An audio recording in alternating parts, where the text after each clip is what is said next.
We'll do homework. Okay. I honestly don't think I have anything. I don't remember. The only thing we've been watching is Big Bang Theory, and we're just trying to get through it, and then we're going to get back into watching movies and stuff. Okay. But I got. I can't. I said, go ahead. I've got 2 books or 1 book and a bunch of trades. Okay. So what you got? So I did start the Eternaut TV series on Netflix. I made it through like 2 episodes before I stopped. I might go back. Yeah, the book was just so much better. Okay. I might go back and finish it just for the fact so I can say I did watch it all, but so far I wouldn't encourage you to watch it.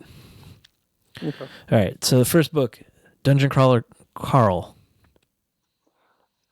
I've heard of that. We've talked about this before. It was on one of the videos you sent me, I think.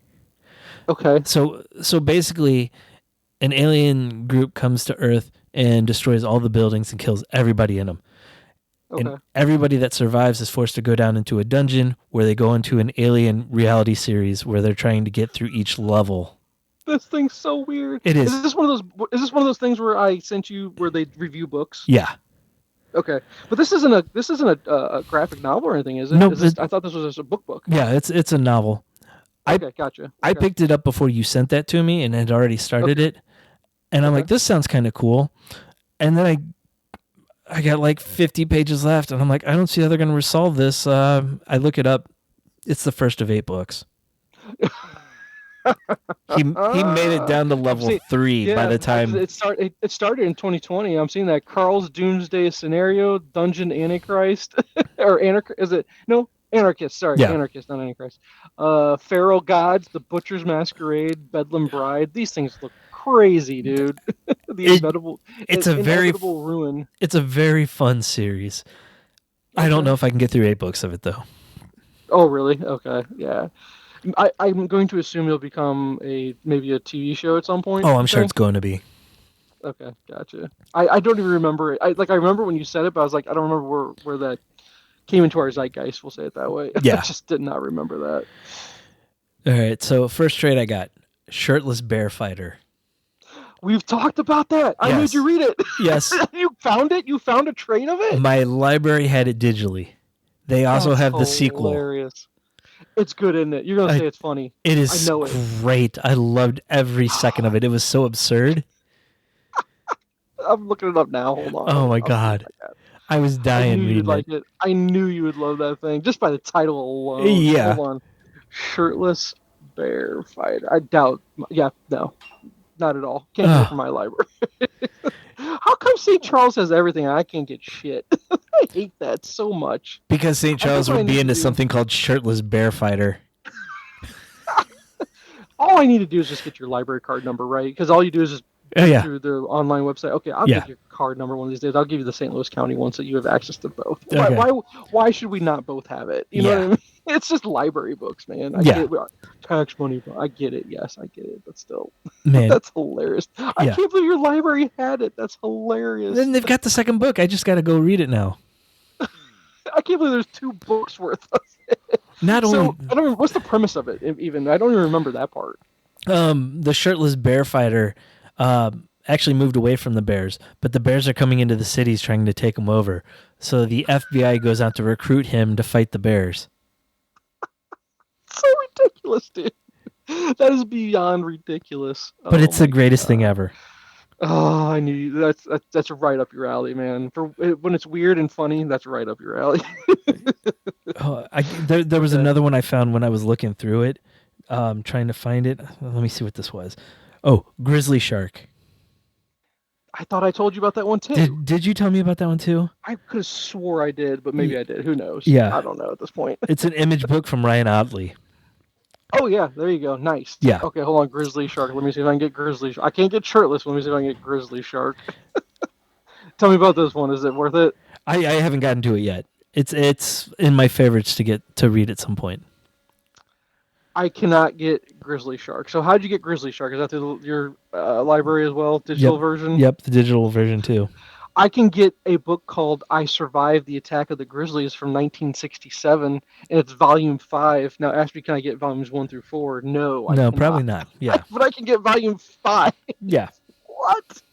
It's just so random, man. It is. That's hilarious. Oh my god. Okay. All right. So this one, so Grizzly Shark's good though. Yes. I like Otley's work. I mean, did he write and draw? I don't know if I don't think he did that one. Okay. Let's see if I can find it. I can't find it now in here. Here. No, I don't think Otley had anything to do with this one. It was okay. Pablo Riamondi, Klaus Janson, and those two. Oh, Klaus, there you go. Okay. Yeah.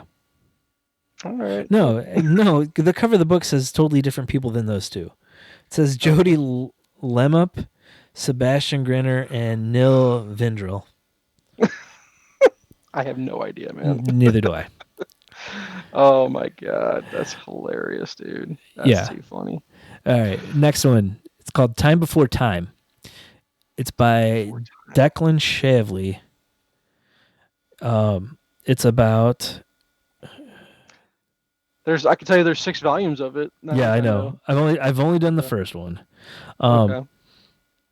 But basically, mobs in the future control time travel, and so they if you pay them enough, they can take you to hide you in different parts of time or get you stuff from there. And it's about one of their kind of runners who wants to break off on his own, and he gets hijacked by an FBI agent. They get stranded in time. Interesting. Yeah. So is it one that you think you'd continue with to go through the full run? Probably. I got other stuff I want to get to first before I continue on with it, but I have it marked to come back to. Gotcha. Okay. Next one is called Ultramega. It's a current image title. It's about people selected on Earth to fight kaiju. They're given powers and they turn into these giant, just giant people that fight them. Okay. Awesome book. It was so good. I found it at my shop for $5. And I'm like, I've heard good things about it, so I'll grab it. But they're only on issue 9 right now. So I'm going to have to wait a while before I get the next trade. I'm trying to pull it on that. Ultramega. Yeah. I like the cover there. Yeah. That cover's pretty cool. Well, I guess, there's two. Well, no, here you go. Second trade comes out August 27th. Okay. So not too far away. Yeah, not too bad. It won't be too long of a wait there. Ultramega. So, I read the first issue, and I'm like, this is awesome. And then it took a turn that I wasn't expecting. Those are awesome. Sometimes that's the best. And this thing, Jake, now check this out, dude. Issue 1 came back. It came out on March 17th of 2021. Yeah. And then he stepped away from it after 4 issues to come back with issue number 5. It took him 3 years to get to issue 5. Wow. Yeah, because that came out September 18th of 24. That's crazy. Yeah. But if he loves it enough, that's awesome. That's when you know.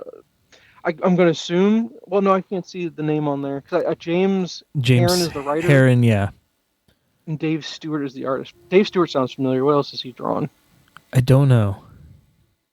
That name is really familiar. Dave Stewart, artist. Let's see what else he's drawn here. Good Choice Awards. Dave Stewart's working. Comics. Blah blah blah. What's funny enough, Ultramega is one of the first things that pops up when you put his name in. Let's see. Oh, come on. Give me some books he's done. Ultramega. Gideon Falls. That's why the name's familiar. Gotcha.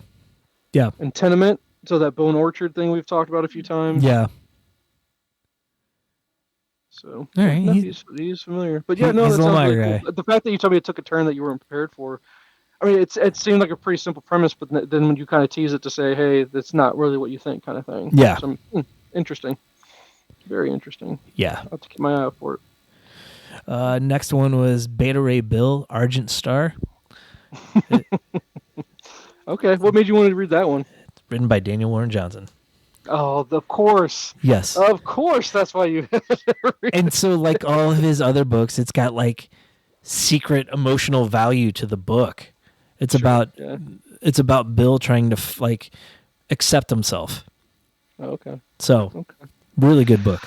But it's a character I just don't give a crap about, to be honest with you. I never did till this either, and it touched on some stuff that I had no clue about that I had to do a little bit of research on, but okay, it's pretty much standalone though, so you don't need a whole lot.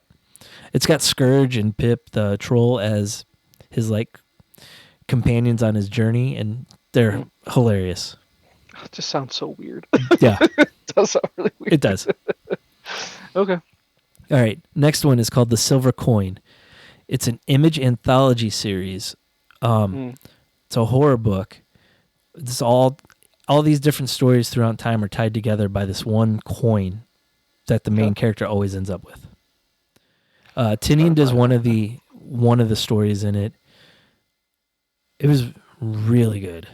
There's 3 volumes of it. I'm gonna go back and read the other 2. The Silver Coin Image Comics. I'm pulling it up now. Just take a look here. Hold on one sec. Let's see. I think it'd be up your alley. Mike Walsh, who is from Star Wars and Black Hammer fame. Chip Zdarsky's in there. There you go. Kelly Thompson, Ed Brisson, Old Man Logan. Yep. Jeff Lemire. Okay, so hey, there we go. Yeah. We got Jeff Lemire involved. So, 3 trade paperbacks. These came out in 21 and 22. Yeah. Only 15 issues. And they're all anthology. Like every story is just its own thing, I guess. Yeah. And the only thing that ties them together is the coin. Question. Mm-hmm. Does Image have their own... How does Image not have their own like service? You know what I mean? Like you can get the DC books, you get Marvel app. Why does Image not have that? Since the books are creator-owned, I don't know if they have a way to break out like money for it. Yeah. I guess you're right. Yeah. Okay. No, So, it's just there's so many good things out there on Image, right? Yeah. Mean, you think these creators would want to find a way to get their books into anybody's hands. You know what I mean? Yeah. And what an easier way to do it. There is an app called Global Comics. Okay. And it's got Image stuff on it, and they have a pay subscription, but I don't know exactly what it gets you. Interesting. Yeah. Oh! I got a paper book. I can get a paper book of the Silver Coin Volume 1. Oh, nice. Hold on. I can only get the first one. Of course.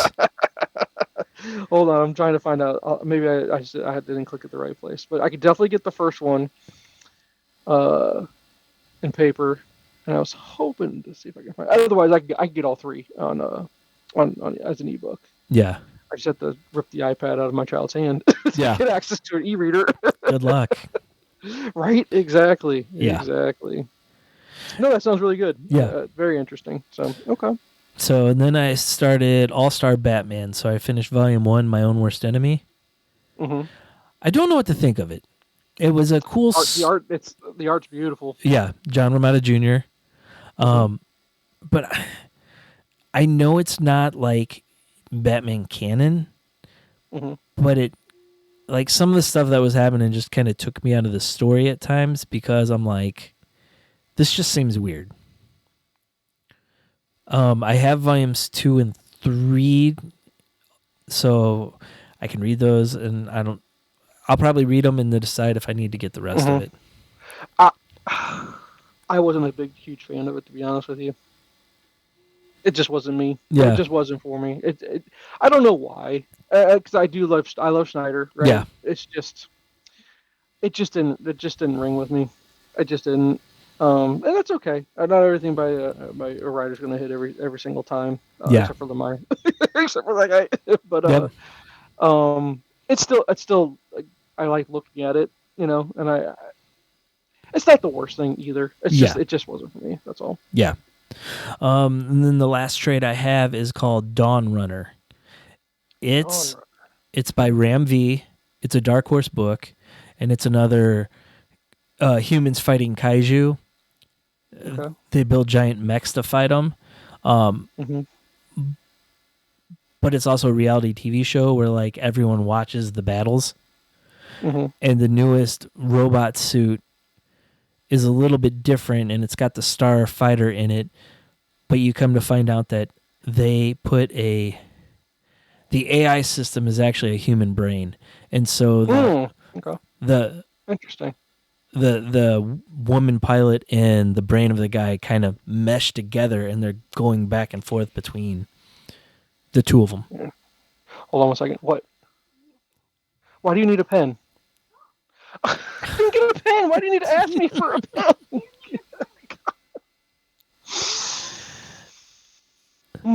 Anyway, okay. And then I got one floppy that I need to tell you about. Oh, okay. A new James Tinian image book called Exquisite Corpses. Yeah, you told me about that, I think. Yeah. And what's the premise of this one? So it's a small town, and right off the bat, you see the sheriff leave because he got this big sum of money. And you come to find out that there are 7 families that run America in secret. And every 4 years, they each hire a killer to fight each other, and whoever killer wins, they get to run the country for the next 4 years. It sounds awesome. And not gonna lie. And it's in a small town, really cool. And people are gonna die, and it's right up my alley. Yes, it's like The Purge meets Battle Royale. I'm all for it. Yeah, sign me up. No, wait till it gets into a trade. I'll wait till it gets into a trade format, though. But yeah, that sounds definitely up my alley. I read the solicitation for it, and I'm like, I kind of want to read this.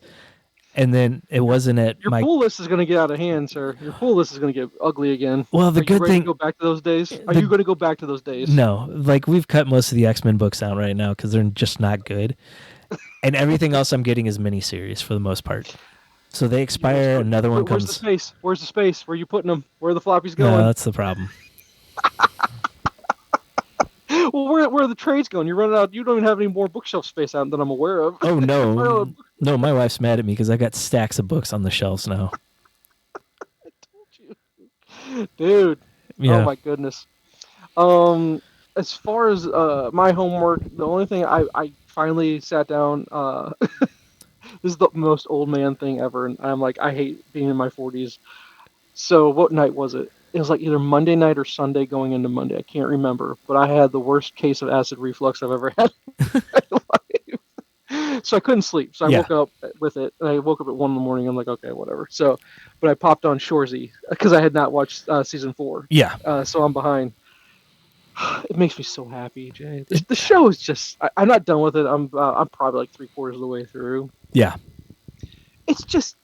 Is there season 5? Are we going to get season 5? I don't remember. I think so. Hearing anything about it. Okay, good. Because it's just it's one of those shows. It's almost like you just put it on. It's a comfort show, and it's just good all the time, no matter how many times you've seen it.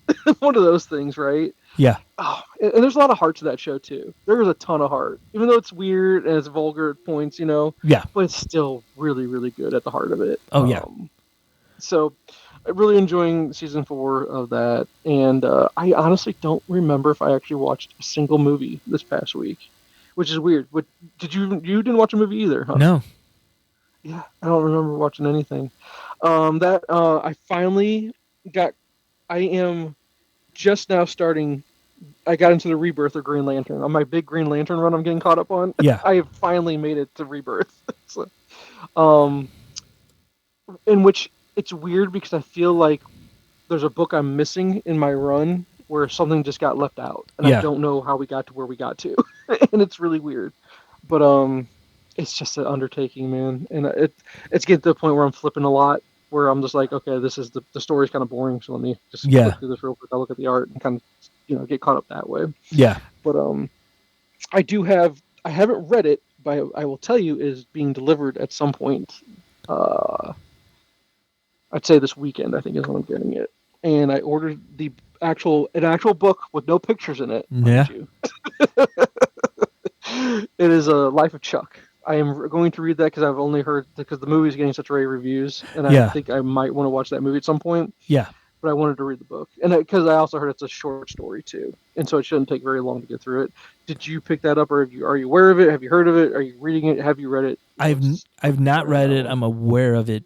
Okay. I might have to look into doing that. Okay.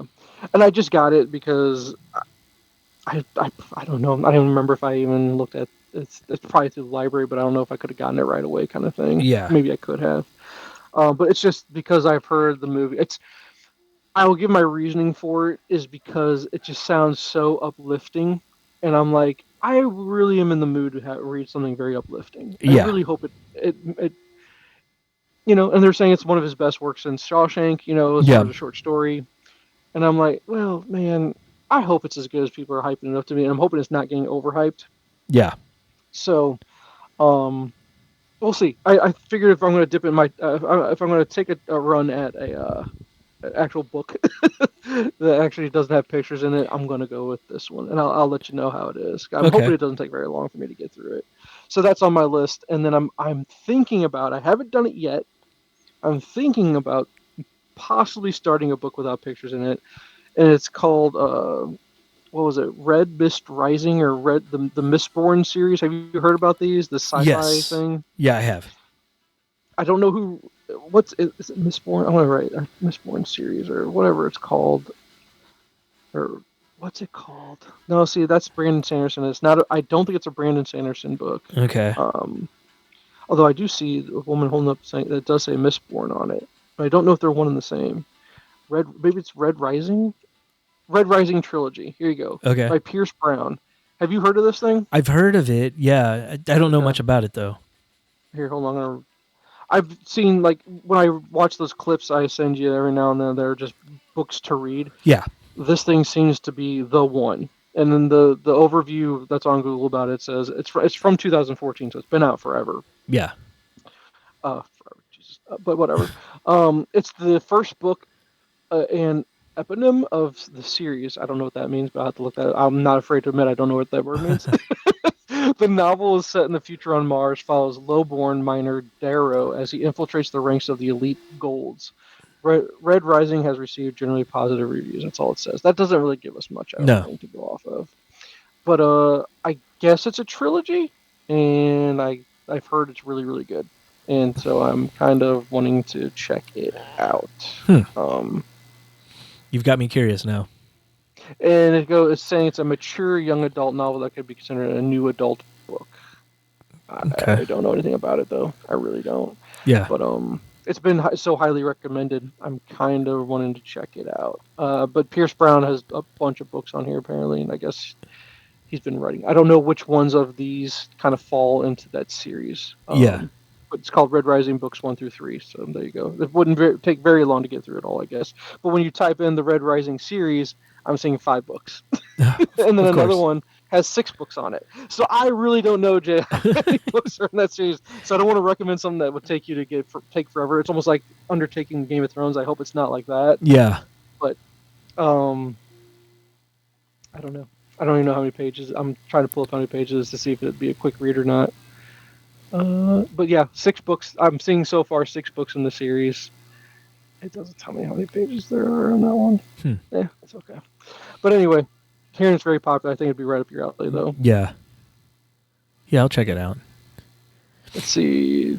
The excitement of the Hunger Games and Ender's Game. I know you like Ender's Game. Yeah.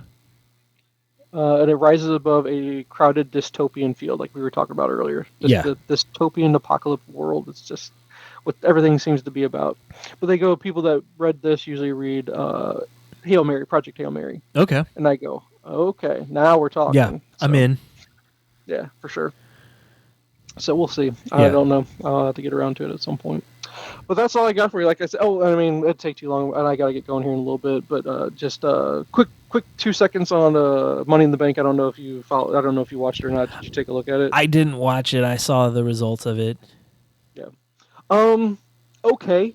The women's Money in the Bank match was really entertaining. Yeah. The men's was even better. The men's they knocked out of the park. The tag match, the main event tag match with Cena. Yeah. What a horrible! They should have saved the Money in the Bank match for the main event. Yeah, they should have. I mean, it was definitely that's what it should have been. I saw one clip though where it says Andrade was the real hero of the whole pay-per-view, and I go, Andrade, really? But then I watched the full clip. He took a shot in the nuts from the ladder. Yes. And then like right after that, he took another shot. That was just like, that ain't right, man. Yep. It was hilarious though. I'm like, oh, poor Andrade. Oh, he took a I don't know the name of the move. Some people call it one thing, but the way I always hear it was I think it's a Mexican destroyer, that flip move. Canadian destroyer. It's a Canadian destroyer. Yeah. Okay. Whatever it's called. Yeah. It was on the ladder and it was awesome. But poor guy took it on the ladder. Yeah. It was a rough bump, dude. Was Penta the one that did it to him? Yes. Yeah. Penta's the one that gave it to him. Yeah. But yeah, it was poor Andrade. Yeah. But as far as a pay-per-view, it was okay. It was okay. And I haven't watched all of this week's Raw yet, but they're setting up Punk versus Cena, which I'm looking. Yeah, that's gonna be fun. I watched the promo he cut, and he's getting a lot of flack for it. It wasn't his best. Well, it was not his best. Yeah. But he always criticized everybody else for going to Saudi because of how they treat people, and now he's going over there, and everyone's like, "Oh, a lot of Hangman was right." Well, it's just, yeah. I mean, but it's business is how I look at it. I go, guys, it's business. He's just getting paid. He needs to get paid. So yeah. Yeah, no, it's yeah, and of course, I mean, we're not spoiling anything at this point in the wrestling world. If you're not up to it, if you didn't watch it that night, or you didn't, if you haven't heard about it within the next few days, it's already spoiled too late. But Truth coming back was pretty cool. That was pretty cool. So then in the press conference afterwards, Triple H said it was all work. I don't believe that. And no, because Truth's son's like, that definitely wasn't a work. He's like, you caved to the people. And which is what they're supposed to do. It's a people-pleasing business, dude. But it's funny, like, the whole tribalism in wrestling. Everyone's like, yay, Truth's back. And then it's like, well, Triple H caved, and if Tony Khan does that, you guys rip them apart. But no, it's good enough this time. Yeah. Well, and then I heard something interesting, and I am not a Vince Russo fan at all. I think he's kind of annoying, actually. Yeah. But he did make an actual good point. I don't know if you saw the clip anywhere on social media this week about if you watched Money in the Bank, LA Knight was probably one of the. Well, Gable, what a trooper that guy is. I know. He took some rough bumps. Well, and he did the NXT pay-per-view earlier that day. The AAA one. Well, it's AAA versus. Yeah. Versus NXT, whatever it was. But yeah, I know what you're talking. Worlds Collide or whatever. Yeah. I actually have it on right now. LA Knight, dude, he was just making a good point where it seems like LA Knight gets pushed and pushed and pushed, and then right when he's towards the mountaintop, just no, we're not gonna push him anymore. And that sucks for him. It really does, because he's actually a really good performer. Yeah, he really is. And they're saying you can tell by looking at him just how frustrated he is. Like the joy of it's not there for him. Yeah, well, who knows? I mean, Karrion Kross, with a little blow up that he has a little mini pipe bomb moment there. He's not going to push, but he seems like, I guess he has a bit of a following, actually. Those are two guys that I could see doing well in AEW. Yeah. I like LA Knight. I love his entrance music. He's got a good catch. He's over. You know what I mean? The crowd likes him. He's a good performer. He doesn't do anything wrong. You know what I mean? I don't get it. I really don't. Oh, and then I saw a clip today about Roman Reigns and about his contract, about TKO's trying to renegotiate his contract. He's not performing enough or something like that. Because he makes like $15 million a year. To wrestle, like, what, 6 times a year? Not even that. It was like the 4 big pay-per-views. Yeah. And the point is that someone was saying is, well, you're not paying me now, you're paying me for what I did do. Yeah. For what I kind of carried the company for a while, which I wasn't watching then. I guess, is that fair to say he did a lot of work, that he deserves this? I don't even know if you can say that, because even then, he wouldn't defend the title on regular shows. Yeah. See, well, I'm not a fan of that. Yeah.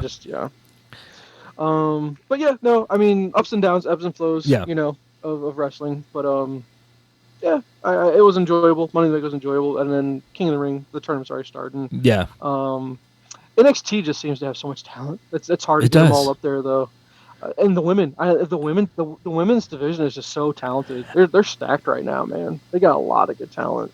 It's that way in WWE and AEW. It's just AEW doesn't show them as much. Yep.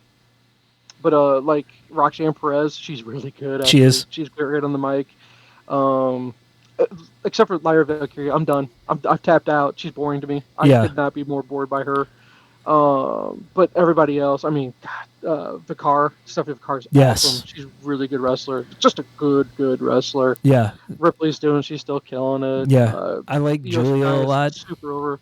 She's good. Kairi Sane, she's too many botches her last match. She was kind of bothering me a little bit. The pirate thing is kind of weird. I don't like that very much. But when she does that elbow, though, it's so fun to watch when she actually gets really high up on it. Oh, man, it's so cool. But still keeping up, trying to keep up with it. I wish I had time for SmackDown too. It seems like there's so much good stuff going on in SmackDown too, but just not enough time for it. Yeah. But there's my 2-second review of the pay-per-view. Here, I'm going to leave you with a little final thought here. I got a USL soccer game on. It's like the league below Major League Soccer. Sure. I'm seeing a first in this. You know how like teams have the sponsorship logos all over their jerseys now? Yeah. Union Omaha has a 311 patch. I guess 311 sponsors their team. Nice. Never seen a band sponsor a sports team before. But wasn't that the cover band? Wasn't there a cover band, the 311, that broke up on stage? Was that the cover band? Yep, that was them. Yep, see, I remember. 311, what's up? Now, if you could get the cover band to sponsor that team, that'd be better. There you go. Oh, that's hilarious. Yeah. 311 covers. Wow. 311 sponsors. Who would have thought they'd like soccer that much, right? Yeah. Anyway. All right, man. Another good episode. Yep. Great week. And then we'll catch up next time. All right. Thanks for listening. Follow us on social media at Nyrdcast. It's NYRDCAST. And at our website, nerdcast.com. Be sure to rate and review the podcast on iTunes, Spotify, or wherever you listen to your podcasts. This episode's featured song is Exits by Gale Forces.